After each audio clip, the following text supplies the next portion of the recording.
अस्सलाम वालेकुम। उम्मीद है कि आप सब लोग खैरियत से होंगे। साद रिजवी साहब और उनके भाई के हवाले से कुछ तफसीलात हैं वो आपसे शेयर करेंगे।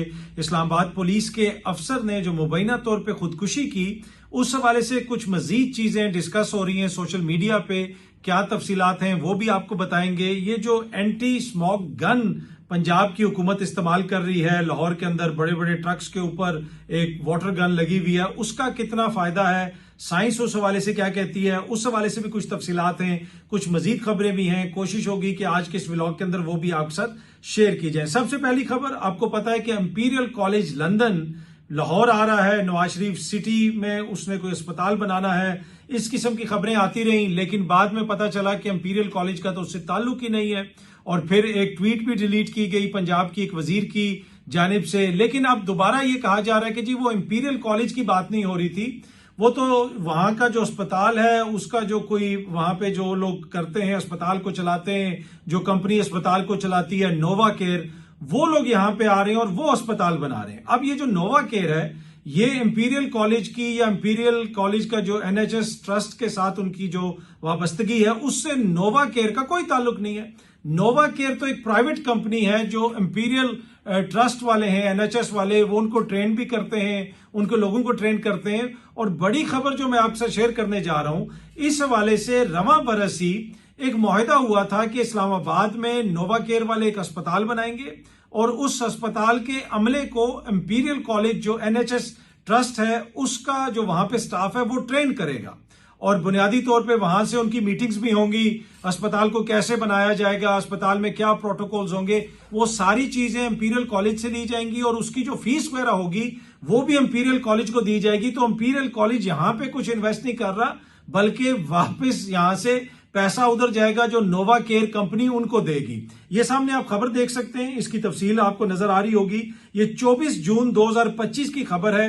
UK partnership brings new 250 bed Islamabad hospital closer to opening. ये गवर्नमेंट ऑफ जो यूके है, यूनाइटेड किंगडम, बरतानिया की हुकूमत की वेबसाइट के ऊपर यह खबर लगी हुई है और जिसमें बताया गया है कि इस्लामाबाद में एक अस्पताल खोल रहा है जिसको नोवा केयर जो है वो चलाएगा और नोवा केयर उसको खोल रहा है। और नोवा केयर ने कोई मुआहदा किया है इंपीरियल कॉलेज के साथ। इंपीरियल कॉलेज वाले उनको ट्रेनिंग देंगे, उसकी जो फीस होगी वो उधर जाके इन्वेस्ट होगी, वो फीस उनको मिलेगी।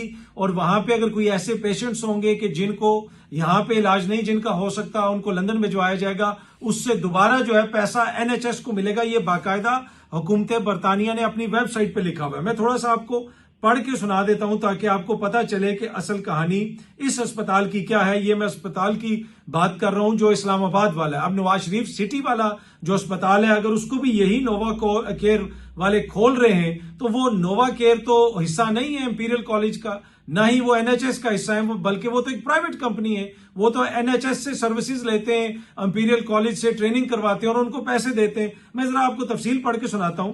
The first NHS trust partnership with the Pakistani hospital will focus on sharing clinical best practices and staff development. अच्छा, आगे मैं जरा आपको थोड़ा सा पढ़ के सुनाऊं। आगे ये क्या कह रहे हैं? आगे ये कह रहे हैं कि the London imperial college health care NHS trust will provide specialist knowledge and advice on hospital planning, staffing and training to Nova Care। तो ये नोवा केयर वालों को ये सारी चीजें वो प्रोवाइड करेंगे, ट्रेनिंग वगैरह देंगे। In turn affiliate fees from services will be reinvested back into Imperial's NHS services. तो जो फीस वगैरह वो पे करेंगे नोवा केयर वाले, वो वहां पे इन्वेस्ट होगी। तो ये एक प्राइवेट कंपनी है जो उनसे एक तरह से सर्विसेज खरीद रही है। The partnership strengthens UK's global healthcare leadership by exporting NHS clinical standards। तो वो ये कह रहे हैं कि भाई ये तो हम अपना जो है वो एक्सपोर्ट कर रहे हैं एनएचएस के क्लिनिकल स्टैंडर्ड्स, जिससे यूके में फायदा होगा और बुनियादी तौर पे एक तरह से ये यूके में इन्वेस्टमेंट आएगी। ये मैं अस्पताल की बात कर रहा हूं जो इस्लामाबाद में खुलने जा रहा है और ये इधर एक किसी हाउसिंग सोसाइटी के अंदर है और 2026 में इसने मुकम्मल होना है। और ये पूरी तफसील लिखी हुई है, किधर लिखी हुई है? बरतानवी हुकूमत की वेबसाइट के ऊपर। तो जो अगर कोई ये दावा कर रहा है कि नोवा केयर अस्पताल जो है वो इंपीरियल कॉलेज वाले लेके आ रहे हैं, इंपीरियल कॉलेज का उससे कोई ताल्लुक नहीं है।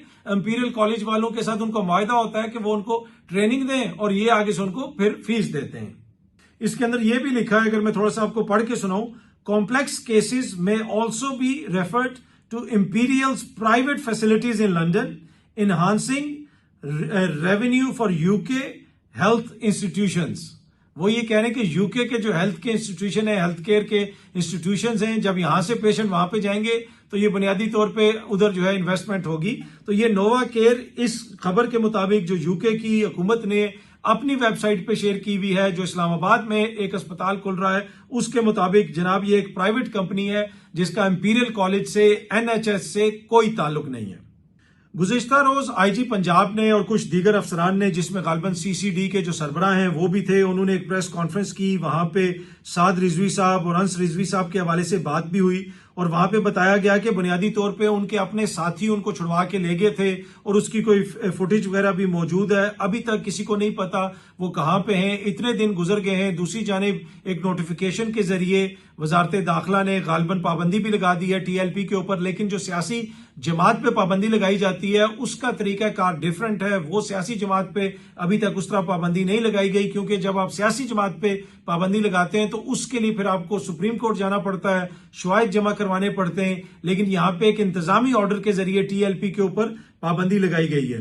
पर ये जो खबर है, जो कल गुज़िश्ता रोज आईजी पंजाब साहब ने गुफ्तगू करते हुए जो चीजें शेयर की, उसमें उन्होंने बुनियादी तौर पे ये कहा कि जनाब हमें नहीं पता कि इस वक्त साद रिजवी साहब किधर हैं या उनके जो भाई हैं वो किधर हैं। बहुत सारी जो उनके हवाले से खबरें आ रही हैं कि जी वो पुलिस की तहवील में है, वो इधर हैं या वो उधर हैं। ऐसी कोई बात नहीं है, हम उनको ढूंढ रहे हैं। बुनियादी तौर पे उनका यही कहना था कि भाई उनको ट्रेस किया जा रहा है, उनको ढूंढा जा रहा है, अभी तक पता नहीं है कि वो कहां पे हैं। साद और अंस रिजवी को साथी छुड़ा कर ले गए, पुलिस या किसी इंटेलिजेंस एजेंसी के पास नहीं है, हम खुद उन्हें ढूंढ रहे हैं, ये कल आईजी पंजाब साहब ने कहा। अब देखते हैं जनाब ये कब तक उनको ढूंढने में कामयाब हो जाते हैं। अब आईजी पंजाब साहब जो है काफी दिनों से मीडिया से गायब थे और सोशल मीडिया पे भी नजर नहीं आ रहे थे। बड़े दिनों के बाद उन्होंने ये प्रेस कॉन्फ्रेंस की और काफी ज्यादा इस हवाले से इंफॉर्मेशन शेयर की। सीसीडी के हवाले से भी उन्होंने गुफ्तगू की। उन्होंने कहा कि सीसीडी के आने के बाद कई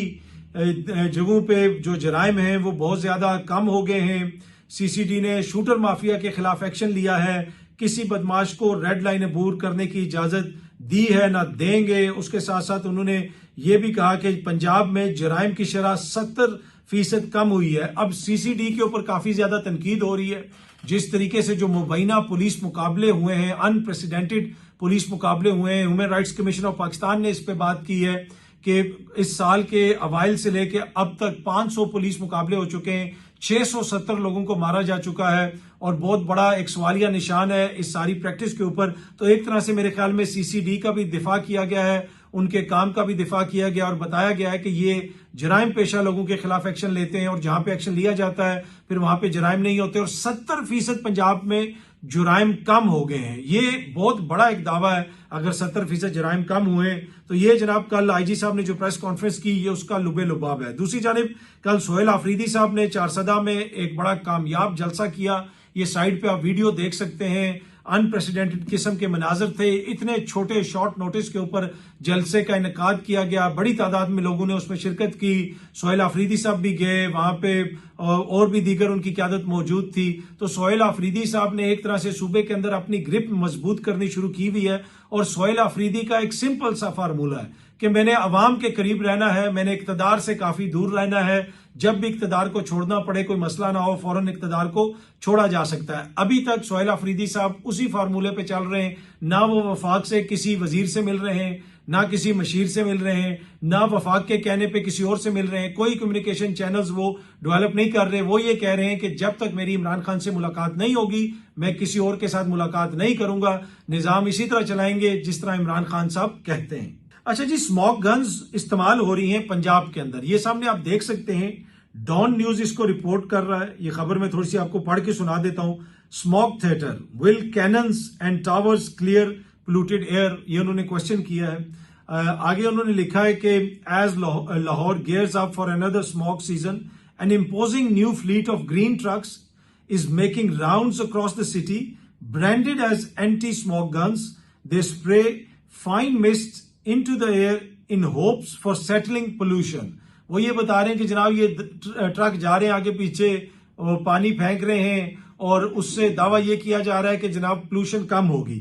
लेकिन इस खबर के अंदर ये लिखा हुआ है कि इसके हवाले से ये जो स्मोक गन है इसके हवाले से एक तहकीक हुई थी।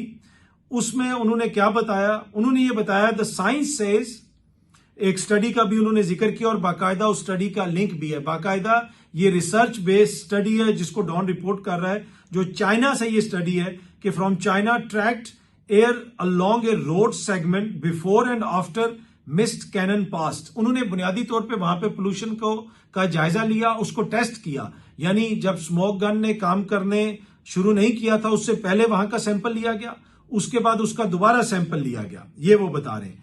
उसमें उन्होंने बताया कि before and after mist cannon passed, आगे वो लिखते हैं जनाब, PM 2.5 rose by up to 13% about 25 to 35 minutes later as the extra water accelerated chemistry that formed more fine particles। उन्होंने कहा कि जो एक्स्ट्रा पानी फेंका गया है उससे ऐसा केमिकल असर हुआ कि जनाब वो पोल्यूशन मजीद ज्यादा हो गई। ये बाकायदा एक तहकीक के अंदर पता चला है। तो ये जो कहा जा रहा है कि 5-6 आप स्मोक गन्स ले आएंगे और उससे स्मोक कंट्रोल हो जाएगी, ऐसा नहीं हो सकता। इसी के अंदर इन्होंने लिखा हुआ है, ये सारी तफसील दी हुई है। आगे वो लिखते हैं कि in other words the cannon didn't clean the air.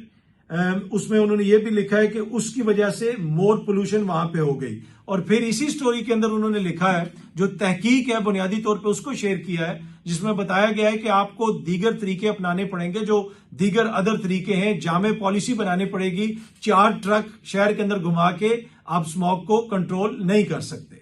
अच्छा जी, इस्लामाबाद पुलिस के एक अफसर ने खुदकुशी की, एक SP साहब ने मुबैना तौर पे, और उसके ऊपर अब काफी ज्यादा बहस हो रही है। एक जर्नलिस्ट हैं जो सरकारी TV से वाबस्ता हैं, उन्होंने भी एक ट्वीट किया हुआ है। मैं थोड़ा सा आपको ट्वीट पढ़ के सुनाता हूं। वैसे इस काबिल तो नहीं है कि पढ़ के सुनाया जाए, लेकिन इस इशू को समझने के लिए जरूरी है कि ये जो एक इंतहाई भद्दा किस्म का ट्वीट है, मैं थोड़ा सा आपको पढ़ के सुनाऊं, जिसमें उन्होंने लिखा हुआ है कि आप पुलिस में SP हो, इस्लामाबाद में तैनात हों और आप खुदकुशी कर लें, आपसे बड़ा बुजदिल और अहमक कौन है? मैंने ना कभी किसी कातिल को बहादुर और समझदार समझा है, ना ही किसी खुदकुशी करने वाले को, और ना ही किसी खुदकुशी करने वाले को।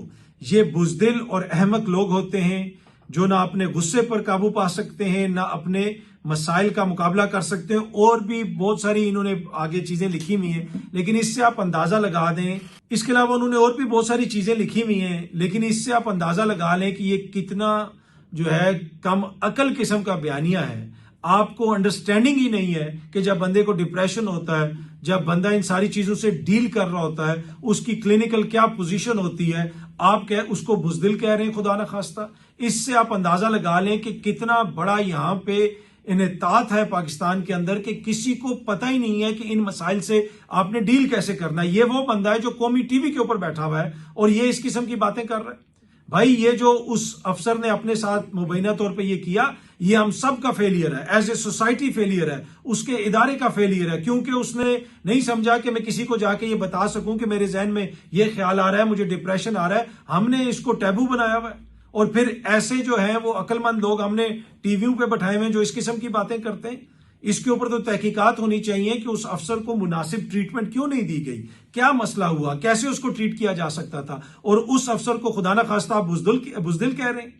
एक शख्स है, अगर आपको हार्ट अटैक हो जाए तो आप खुदा ना खास्ता बुजदिल होंगे? नहीं, वो एक मेडिकल आपकी एक बीमारी है या एक मेडिकल कंडीशन है। इसी तरीके से जो जहनी बीमारियां होती हैं, जो डिप्रेशन होता है, एंग्जाइटी होती है, दीगर चीजें होती हैं, ये भी जो है मेडिकल साइंस के मुताबिक बीमारियां होती हैं, इनको भी ट्रीट किया जाता है। हम क्यों इनके हवाले से जो है वो इतना शर्माते हैं, इन पे बात नहीं करते। अगर आप मर्द हैं, आप खातून हैं, अगर आपके साथ कोई भी इस किस्म का मसला है, आप जाएं, अपने डॉक्टर से मिलें, साइकाट्रिस्ट से मिलें, अपने फैमिली वालों से बात करें, अपने दोस्तों से बात करें। इसमें कोई ऐसी चीज नहीं है कि जिस पे लोग कहेंगे कि जनाब ये जो है बुरी चीज है या खुदा ना खास्ता आपका दिमाग ठीक नहीं है। ऐसे कुछ कम अकल लोग हैं जो इस किस्म की बात करेंगे, लेकिन एज ए सोसाइटी हम सबको ये फैसला करना पड़ेगा कि इन चीजों को हम कैसे देखते हैं, इन चीजों को हम कैसे लेके चलते हैं। किसी भी महजब मुआशरे के अंदर इतना सीनियर अफसर अगर वो इस तरह मुबैना तौर पे खुदकुशी करता तो पूरे महकमे के अंदर इंक्वायरी होती कि भाई हो रहा क्या था, क्या मसाइल थे, क्यों उसके साथ ऐसा हुआ, उसकी जिंदगी में क्या मसाइल थे, क्यों नहीं उसका इलाज सही तरीके से हो सका। तो भाई ये उसका कसूर नहीं है, ये हम सब का फेलियर है। एज ए सोसाइटी हम इस तरह के लोगों को फेल करते हैं, और इस तरह की बातें जब हम करते हैं जिस तरह की इन मौसूफ ने की है, इससे मजीद नुकसान पहुंचता है। तो मैं आपको भी बताऊंगा और आप भी अपने आगे पीछे इस तरह की अवेयरनेस क्रिएट करें। अगर किसी को बंदे को कोई इस किस्म का मसला है तो ये एक मेडिकल कंडीशन है, इसके लिए आप मेडिकल हेल्प सॉर्ट करें, ना कि आप फजूल इस किस्म के उनके ऊपर इल्जामात लगाना शुरू कर दें और इस किस्म की बातें करना शुरू कर दें। अच्छा जी, कराची एयरपोर्ट पे मुबैना तौर पे एक वाकया पेश आया है और इसको एयरवे भी आज रिपोर्ट कर रहा था कल, और इसके अलावा दीगर मीडिया ने भी रिपोर्ट किया कि एक शहरी को हब्से बेजा में रख के उसके डिजिटल वॉलेट से 8 लाख अमेरिकी डॉलर्स की क्रिप्टो करेंसी मुंतकिल करवा ली गई है। अब ये किसने की है, उधर FIA वालों ने की है, उधर किसने की है, एयरपोर्ट पे उनको किसने हब्से बेजा में रखा। पहले भी आजकल FIA के काफी अफसरान की कोई गिरफ्तारियां वगैरह भी हुई हैं और काफी उस हवाले से स्टोरियां वगैरह भी आ रही हैं, जो वो कुछ अफसरान जो है लापता वगैरह भी हुए, वो डकी भाई का भी पहले जिक्र होता रहा है, बहुत सारी इस तरह की चीजें। और अब ये एक स्टोरी आ रही है, ये आप अंदाजा लगा लें कि एक पाकिस्तान का शहरी वो एक एयरपोर्ट पे जा रहा है और एयरपोर्ट पे सरकारी लोग जो हैं जिन्होंने वर्दियां पहनी हुई, आप आई डोंट नो किस महकमे से उनका ताल्लुक था, किस ने इनके साथ ये किया है, ये तो तहकीकात होंगी तो पता चलेगा। वो उसका 8 लाख डॉलर चोरी कर लेते हैं, फिर वो अदालत में जाता है। अब अदालत ने वहां के एक SSP को इन्वेस्टिगेशन ऑफिसर तैनात किया और कहा है कि वो जो वहां पे CCTV फुटेज है उसको जाया ना किया जाए ताकि तहकीकात आगे बढ़ सके, पता चल सके कि उसको किसने रोका, किसने उसके पैसे मुंतकिल करवाए। तो ये हालत है जनाब इस वक्त के एयरपोर्ट के ऊपर एक पाकिस्तानी शहरी से मुबैना तौर पे उसकी क्रिप्टो करेंसी जो है वो जबरदस्ती किसी और के वॉलेट में मुंतकिल करवा ली गई है। अब ये क्या स्टोरी है, इसके अंदर दीगर कौन से अवामिल हैं, उनको कैसे पता चला कि इसके क्रिप्टो वॉलेट के अंदर इतने पैसे हैं, किसने उनको बताया, इसका उनके साथ क्या ताल्लुक था, अब ये तहकीकात होंगी तो चीजों का पता चलेगा। बहुत जल्दी आप सब दोस्तों से दोबारा मुलाकात होगी। Thank you very much.